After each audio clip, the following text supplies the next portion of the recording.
You can grow any types of Sansevieria from leaf very easily. Watch till the end. Hey plant lovers, welcome back. I'm Shaun and you're watching Plant School. Today I'm going to show you how you can propagate Sansevieria from leaf. Okay, so what would be the best soil mix for your Sansevieria? Here I have sand and organic compost.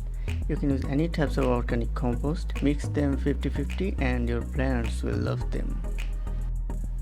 Now let's collect leaves from the mother plant.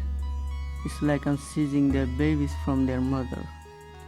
Remove them very gently, just like this.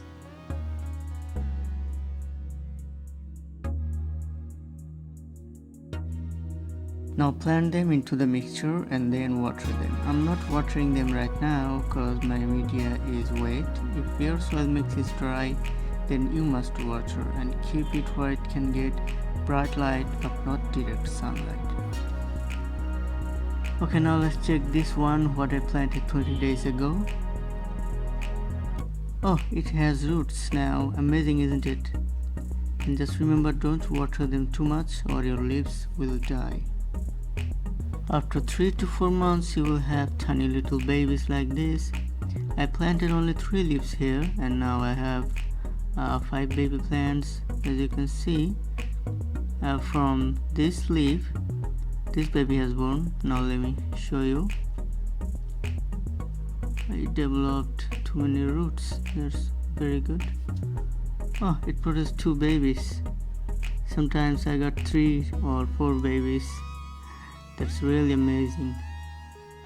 Now you may have a question. You planted thick leaf like horn, but it produced flat, thin leaf. Why? But don't worry, it's natural. At first, leaves are like flat and thin, and when they are mature enough, they'll produce thick leaves like horn. As they continue to grow, you have to give them bigger pot. Repot them yearly and water them, and one day you will have mother Sansevieria plants like this. Okay, that's all for today. Thanks for watching and don't forget to subscribe my channel to get more tips and tricks. Bye.